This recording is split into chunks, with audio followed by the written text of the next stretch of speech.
fuck off. But no, he was. I think he was a commentator on Rip Off Down Under. Okay. DMDU, yeah, the little fucking scamming, cocksucking woke fucks. They all I don't know what you're talking about. For Dimdu. DMD. What are you talking about? Deathmatch Down Under. Yeah. It's fucking it's the biggest I'm gonna say it's the biggest fucking abomination of a fed out there. Oh, bro, they came in and they hang were on, like, wait, there was a fed called Deathmatch Down Under. Yeah. It's fucking fantastic. They were born during the pandemic, and they basically what happened was Joel. That's different. If it's a once off, that's different. Oh, okay. So basically, still gonna go for the jugular, but 100%. So yeah, Joel Bateman started DMDU with a bunch of other fucking mentally retarded fucking people, and I don't give a fuck. And basically, they some of them are lovely. No, they're all fucking morons. And basically, it was like this super woke, super fucking like snowflakey fucking fed, and then they end up ripping off 13 grand from fans because they were going to like start a fucking training facility called the 3300 Arena, which is a fucking homage to the 2300 fucking arena, which was the ECW arena. But yeah, so they fucking, yeah, they're carny as fuck, bro. And then all of their fucking co-owners slowly fucking started to leave off, bro. But honestly, man, they're a bunch of fucking dipshits and dumb fucks, bro. They tried to go around saying shit about me behind my back, and then I fucking found out because I got told by fucking multiple fucking people. And you know me, bro, I'll fucking address it with them. I was like, fuck you fucking dickheads. And that's the way that I went about it, bro. And told them they can go get fucked.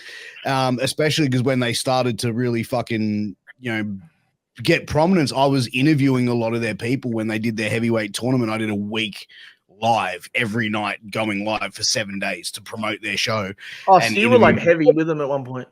No, heavy with them, bro, but they took advantage, bro. They were like, yeah, man, can you do this? Like, they were constant, bro. Like, I'm not in, but I got good relationships with most promotions around the country, but these guys just hooked in, and they just were like, yeah, bro. And look, to me, I probably wasn't as smartened up to the business as I am now to see that I was getting fucking played.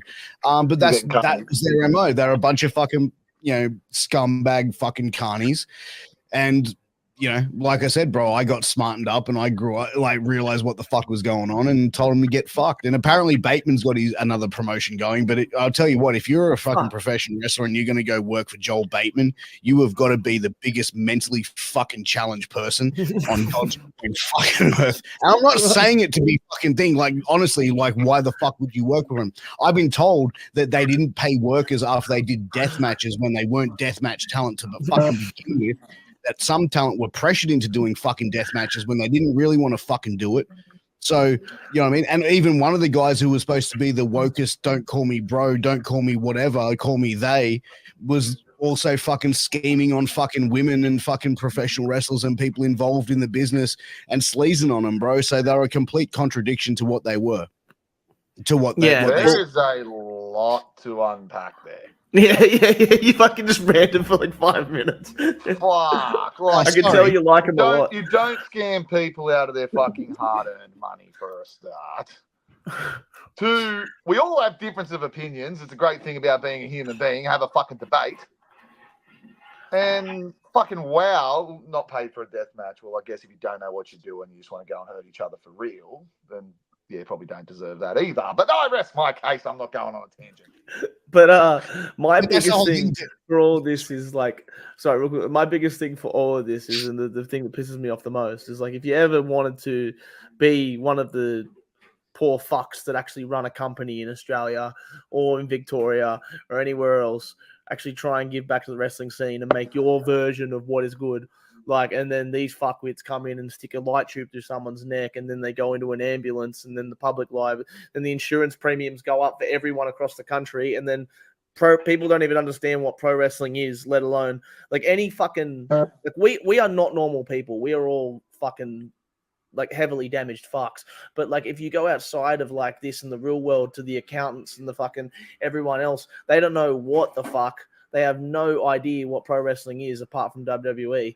But then you come to a wrestling show, and then if the mainstream media sees that and they identify that with pro wrestling, then the whole of pro wrestling gets shut down because it's a very small tether of I was just basically saying DMDU did a GoFundMe to buy a venue. It wasn't a GoFundMe because that's how people could get their money back. And only a few people have gotten their money back. And from what I've been told from people, by fans and other workers, that yeah, they're still waiting to get their fucking money back. So I don't look, bro. I don't believe it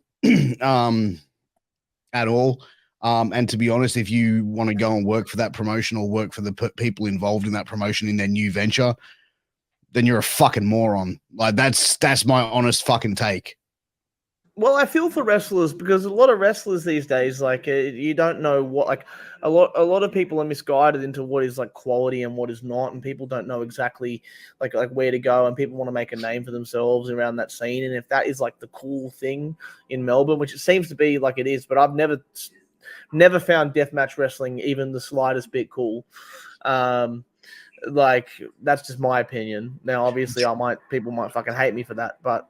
Deathmatch wrestling used to be fucking cool. You're allowed an opinion. This is 100%. Gives you the shits with the world. You're allowed an opinion. It doesn't mean you're necessarily right. It doesn't mean you're necessarily wrong, but you're allowed to have an opinion. And when it comes to working for all these other feds, isn't that what you have a head trainer for? Well, I have a good 100%. relationship with mine who can steer me in the right and wrong directions when they're needed. I think that's why you have these people around. Deathmatch wrestling is a flavor of ice cream, and it used to be really, really good. And there used to be workers there who could actually go out and have really good matches. Unfortunately, in Australia, there's not many that can actually go and have really good matches. Maybe Mad Dog. Maybe what put about in. Zuzu? I've never seen Zuzu do one, but I like Zuzu. So how does Zuzu go? Zuzu he's more of a storyteller. Yeah, Zuzu is definitely more of a storyteller. I think he's got like some cool. Zuzu's actually got some I could never see myself even being remotely near it. I could still sort of look at it and go, "Oh, cool, you like this, you enjoy this." But when I see him do it, he like sort of has different ideas, and it's interesting. He's like, like he told me one time he did a death match and he did like Squid Games in the death match or something, which is kind of interesting. It's different. Was it probably entertaining? But he had to take less shit. Who would have thought? Yeah. The thing is, a majority of deathmatch workers these days are people that are fat, out of shape, fucking losers, marks who can't fucking work and don't know how to fucking wrestle and have no fucking cardio. So they get into that, but they want to be in the business. So they get into the business and crack each other with fucking light tubes and barbed wire and stupid shit.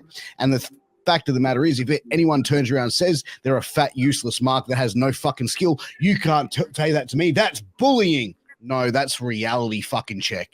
And don't let your inhibitions get in the way of your abilities. Yeah. Here's my thing that I don't understand, right? Like I love a good blow off feud, if that makes sense. Yeah. Like, if we can get to a good personal heated fucking argument,